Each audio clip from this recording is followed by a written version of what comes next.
अल्हम्दुलिल्लाह वहदा वस्सलातु वस्सलाम अला मल्ला नबी बादा अम्मा बाद। कुछ दिन पहले एक फिल्म रिलीज की गई है जिसका नाम है हम दो हमारे 12। इस फिल्म में औरत को मर्द के लिए खेती कहा गया है। इस वर्ड का इस्तेमाल करके इस फिल्म में मुस्लिम समुदाय को डिग्रेड करने की पूरी कोशिश की गई है।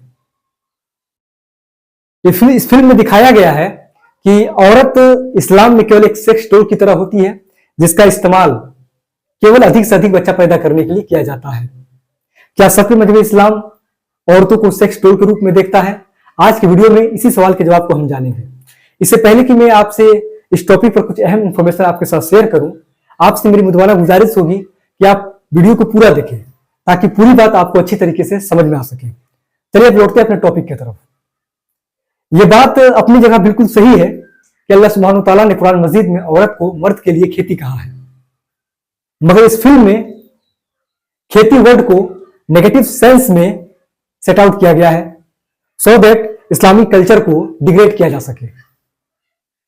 चलिए जाने कि क्यों अल्लाह सुब्हानहू तआला ने औरत को मर्द के लिए खेती कहा है।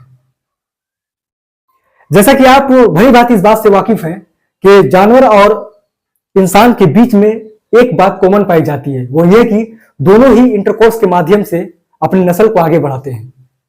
जबकि दोनों में एक बात डिफरेंस है, वो ये कि मेल एनिमल अपने बच्चे और उसकी मां का परवाह बिल्कुल भी नहीं करते हैं, जबकि यही बात इंसानों के साथ बिल्कुल भी नहीं है।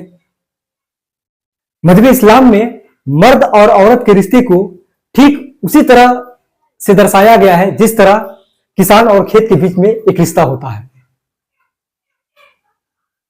एक किसान खेत में केवल बीज नहीं डालता, बल्कि उसके साथ साथ वह खेत का रखवाली भी करता है, खेत में खाद भी डालता है और टाइम टू टाइम उसकी पूरी हिफाजत करता है। इन द सेम वे इस्लाम में औरत केवल सेक्सुअल एपेटाइट के लिए नहीं है। जब औरत गर्भ धारण करती है तो उस वक्त वो इस बात की मोहताज होती है कि उसका किसान यानी हस्बैंड उसकी जिंदगी की पूरी जिम्मेदारी उठाए, उसकी देखभाल करे, यानी पूरी जिम्मेदारी मर्द के ऊपर होती है। एक तरफ अल्लाह सुब्हानहू तआला ने औरत को मर्द के लिए खेती कहा है, तो दूसरी आयत में अल्लाह सुब्हानहू तआला ने औरत को लिबास भी कहा है।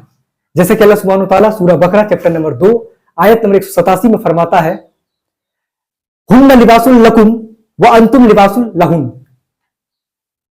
इस आयत का मतलब है कि औरत और मर्द एक दूसरे के लिए लिबास है, और जैसा कि आप जानते हैं कि लिबास का काम होता है शरीर को ढकना, उसे इज्जत देना। इसका मतलब यह हुआ कि मर्द और औरत एक दूसरे के लिबास है, यानी एक दूसरे के राजदार हैं, एक दूसरे के इज्जत की रखवाली करते हैं, सुख दुख में एक दूसरे का हाथ थामते हैं। बिना तहकीक केवल यह कह देना कि इस्लाम में औरत केवल बच्चा पैदा करने की मशीन है, बिल्कुल बेबुनियाद है, गलत है। अब इस बात को हम दो हमारे 12 के इस नासमझ डायरेक्टर को कौन समझाए? ये जनाब तो अंधभक्ति में इस कदर लीन है कि इन्हें सच्चाई का कोई अंदाजा ही नहीं है, ये सच्चाई को एक्सेप्ट करना ही नहीं जानते हैं, या यूं कह ले कि इन्हें सच्चाई पता है फिर भी ये अंधभक्ति में अपनी अंदर के बुराई को शो ऑफ कर रहे हैं। ऐसे लोग दिमागी रूप से बीमार होते हैं।